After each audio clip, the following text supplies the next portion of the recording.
Hello everyone and welcome to a brand new video. Today we're back on Monoposto 2024 because we are doing a WEC race in Monoposto. It does sound insane. However, Adam in my last video commented down that if you put every GTP at a power of 10 and every GT3 at a power of 1, it turns out you can make some sort of multi-class Grand Prix where the quicker cars will then lap the slower cars. So here we are looking through the grid of GTPs and now the GT3s a little bit later on. You can see I've put Perez at Ferrari due to all the rumours.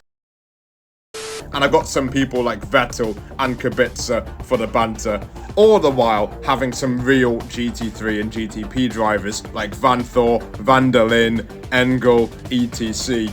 Here are the settings for the race that I did. I in fact actually changed the tyre consumption difference because initially it is way too close between the soft and the hard tyre. I think I turned it up to about 90, maybe 100. Moving on, I did try the race in the wet so that we wouldn't have any DRS available, but it turned out to be extremely dull. So we're going to call that the sprint race, and it was the BMW GTP of Valentino Rossi who takes the win. But now, in the real Grand Prix, here is the grid for the race. You can see that the GT3s are about 2 seconds slower than the GTPs, which obviously would be a bigger gap when we actually get into this Grand Prix. It is the Ferrari GTP of Antonio Giovinazzi who will lead us off behind the pace car before we get this race underway, kind of like a formation lap actually.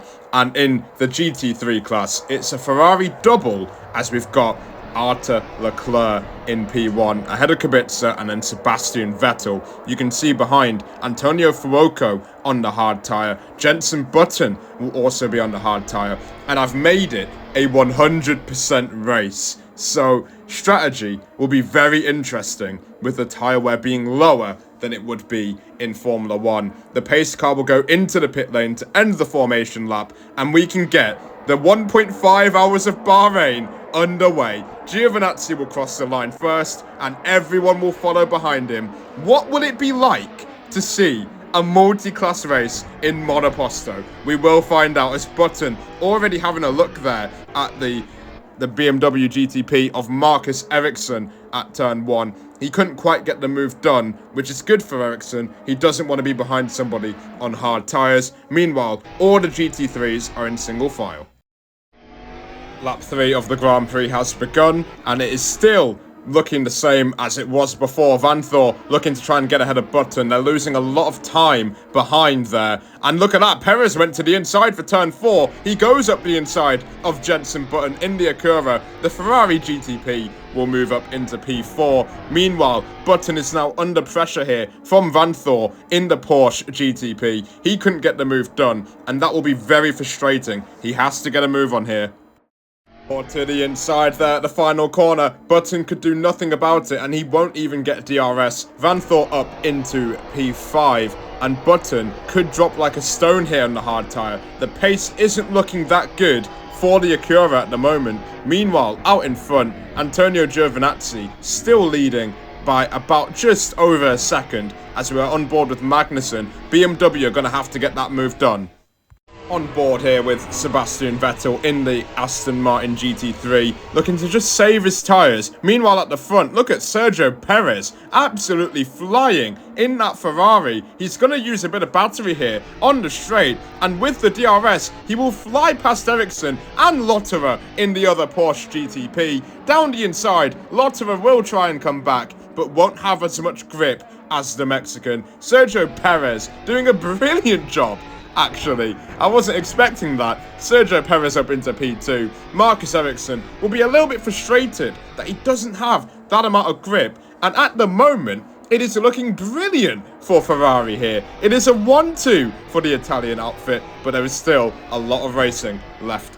Yeah, now interestingly enough, the only car that hasn't overtaken Fuoco on the hards is actually the Mercedes of Ralph Aron, as further up, Felipe Drugovich making a move here with the DRS enabled. He overtakes Engel and will overtake Van der Linde, and he's up into P4, but look at the gap between him and the other GT3s. That is a little bit demoralizing there for the Aston Martin driver, but he will be happy knowing he's on a completely different strategy, being on the medium tyres instead of the soft.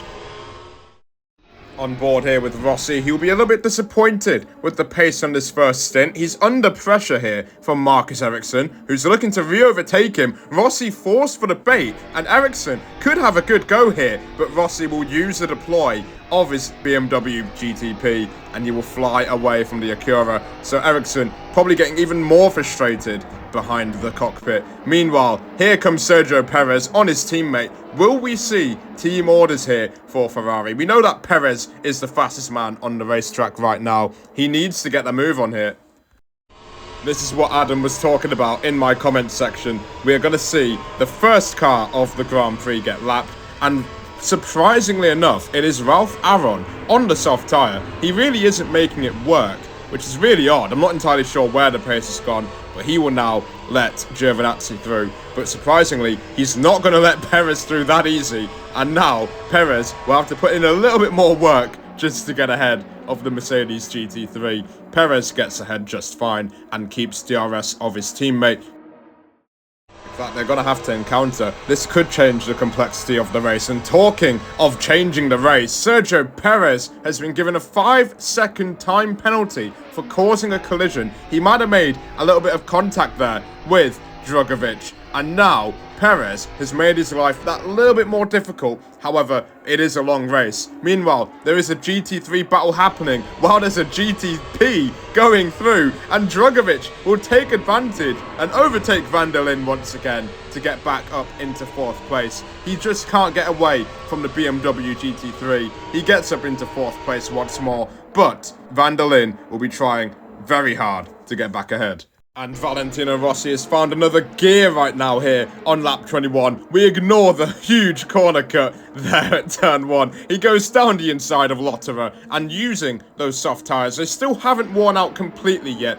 I'd say there's about 73% of life left in the soft compound tyre at the moment, and Rossi is using them very well to get up into 3rd place, and he will be fancying his chances of catching the other soft runner. Now, you may have forgotten about him, but I certainly haven't. Jenson Button on the hard tyre. Now, you may think it is very depressing that he's down in P8, no one around him, but the other cars in front will start to go through a bit of tyre trouble around the stage. As you can see, Sergio Perez is losing time to Giovinazzi. Meanwhile, Kubica is having a battle with Arthur Leclerc. He takes the lead in the GT3 class. But as I was saying, Jenson Button will have a tyre advantage very soon, so we may see him come back in this Grand Prix after being so woefully off the pace at the beginning. But maybe there's still hope for the British Acura driver. Lap 33, and things have started to die down here, apart from the fact that Felipe Drugovich got a puncture. He's slowly making his way up through the field, but we now have an ad break. But wait a minute, you never mentioned how the car handles. How am I meant to know if my wheel will actually be able to support this car? Well, I've got just the thing for you, because today's video is sponsored by Camus, a wheel company which has a beautiful direct drive wheel for the affordable price of about 280 quid, which has force feedback so good it can rival Fanatec, Moser, Thrustmaster, you name it. But more on that in another video. And we are back live here on lap 34, and we've gone back just at the right time to see Sergio Perez make a brilliant move there on Kevin Magnussen. And look at the tyre advantage that the Ferrari has. Surely the other teams will be seeing this and maybe will consider going into the pit lane. Perez is flying. And yeah, you mentioned Perez, but another man who is absolutely rapid after making a pit stop is Felipe Drugovich, who is shocking everybody after getting a puncture 10 laps ago. He's now absolutely flying, lapping quicker than any other GT3 right now. He's going to overtake Arthur Leclerc, and Leclerc could do nothing about it. Drugovich finds himself in the conversation for the race win. Meanwhile, here comes Valentino Rossi on Marcus Ericsson once again. They're still battling, and Rossi to the inside. It will turn to the outside. Surely he can get that move done. Down the inside at turn 8. Ericsson on the outside. Rossi on the inside. And Rossi gets ahead. Meanwhile, just a little bit behind, Sergio Perez is overtaking Jenson Button. So we got a 4-car battle here in Bahrain. 5-car, should I say, as Ericsson goes back down the inside. The soft tyre is now starting to wear out here for Rossi. Meanwhile, Perez will absolutely steam through on the straight. And he might even have a look at Ericsson. No, he won't. Van Thor now down the inside at turn 11, and it is all kicking off. Perez holds it on the outside. It will turn to the inside here for the Mexican. He will stay ahead of Van Thor, and now he will set his sights on the Acura in front of him. Sergio Perez is flying right now, and I'm not sure why no one is considering pitting. The only person I can justify doing a 0 stop is Jenson Button on the hard tyre. Here comes Perez to the inside at the final corner, and he overtakes Ericsson, getting back onto the podium. And if they don't pit now, well, even if they do pit, they're going to be a whole pit stop behind Perez. Meanwhile, Button, also with a tyre advantage, will go down the inside of Valentino Rossi. It is all starting to fall apart for BMW. They really need to go into the pit lane. Meanwhile, Kubica and Leclerc both realise that Drugovich is a genuine threat now. They now retreat to the pit lane to try and box and catch up to him later on fresher rubber.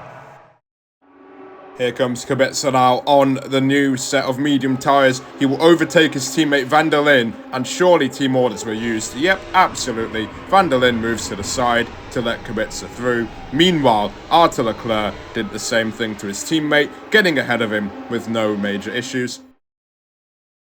And look at that, look at Van Thor losing the rear at turn 1. And I think there was a little bit of contact there between the Porsche and the Acura of Jenson Button. And you can see on the left, he has now got a 5-second penalty. But will this stop Button from going for the move here on the inside? Yes, it will. He was a little bit too far back. Meanwhile, further in front, actually way in front, still a Ferrari 1-2. But this time, Perez definitely has the rubber to get ahead of his teammate Antonio Giovinazzi, who will be fuming at the Ferrari strategy. Once again, Ferrari doing what they do best and ruining the strategy when comfortably in the lead.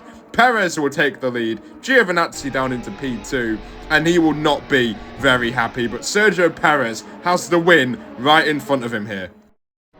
And now Jenson Button looking to use his tyre advantage here, using the battery to go down the inside of both Ericsson and Van Thor. He moves up into 4th place despite the penalty. Meanwhile, further behind, Van Thor wanted to have a go at Ericsson, but Ericsson uses the battery just to stay ahead of his rival. Button now down the inside of Lotterer at the final corner. He gets that move done wonderfully, and surely everyone has got to consider going into the pit lane. We have now reached lap 42. The race is coming to an end, but look at the gap. Here comes Valentino Rossi, one of the actual smarter drivers here in the Grand Prix. He went into the pit lane a couple of laps ago, along with Kevin Magnussen, and Rossi makes a brilliant move down the inside, but will get held up by a GT3, so you'll have to sit back behind Ericsson. No, he's going to go for it at turn 10. Ericsson, this time, is the one who takes the bait, and Valentino Rossi up into P5, and he is on a charge to get onto that podium on newer tyres. Once again, we are now watching the BMW GTP of Rossi right behind Antonio Giovinazzi, and he will be furious behind the helmet because now he's gone from P1 to P3 and there are still 13 laps of racing. Rossi up into P2 as he'll overtake a GT3 in the meantime. Now this might be where Jenson Button's strategy on hard tyres might come back to bite him, because now that people have pitted, he doesn't have the tyre advantage anymore, and down the inside goes Kevin Magnussen, who's been pretty anonymous in this Grand Prix, but BMW might have saved their strategy a little bit here by doing an undercut, because now their pace is kind of unrivaled here, and now Giovinazzi will definitely be feeling the pressure of Kevin Magnussen behind him. He doesn't have the grip to even fight with the Dane. Magnussen up into P3, Giovinazzi down into P4, and it's going to get worse for the Ferrari with Button behind him as well.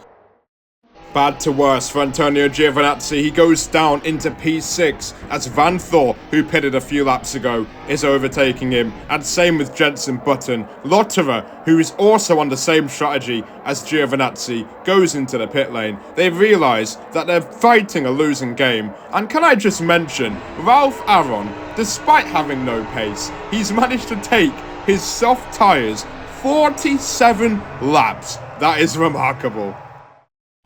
It is now getting heartbreaking for Antonio Giovinazzi. He cannot defend, no matter what he does. Marcus Ericsson to the outside line. He will have way more grip than the Ferrari, and Giovinazzi will try and use battery to fight back, but he can do absolutely nothing. Wait a minute. Oh, there's an oil leak on the track, and we're gonna need a safety car out of nowhere. Definitely not to help out Antonio Giovinazzi, and he even overtakes Ericsson under safety car conditions. But with this move, I might have ruined the race. Here's why. So, people who haven't pitted, Button, Giovinazzi, etc., they go into the pit lane, but for whatever reason, the safety car picks up Button instead of Perez. So effectively, Button is a lap down now, and by the time that the safety car moves out of the way to let lapped cars through, it causes all sorts of carnage between the field. Button gets away alive. Same with Giovinazzi and Lotterer. But it's such a confusing situation now. I have no idea what is going on. But by the time that we get this thing sorted, I can now be sure that every GTP will be on the lead lap. So I extend the safety car by a little bit longer. But before I knew it, it ended randomly. So Button, with the newer tyres, ended up taking the lead off Sergio Perez. The poor guy can't catch a break. It became a battle now between him and the other GTPs. Giovinazzi didn't even get to catch up to the train due to the safety car ending randomly with 6 cars in the actual chain. Jenson Button in the GTP class will take the win, but in my opinion, Perez was the overall winner. Take it as you will, make of it whatever you want. Magnussen P2, Rossi in P3. It just turned into a whole bunch of random number generator. Drugovich ended up pitting during the safety car, which means he will now lose out on the win in the GT3 class. However, I do believe Kubica was going to catch him anyway. The gap was coming down slowly but surely. But Kubica takes the win in the GT3 class. And that has been a very odd ending to the Grand Prix. On the podium, ignore the flags. Somebody was too lazy to change the countries of the drivers. But that is the end of today's video. Be sure to like and subscribe for more content, and let me know if you would ever try to make an endurance race on Monoposto, or even a championship. I mean, if you uploaded that, I'd definitely watch it. I will see you all in the next video. Goodbye.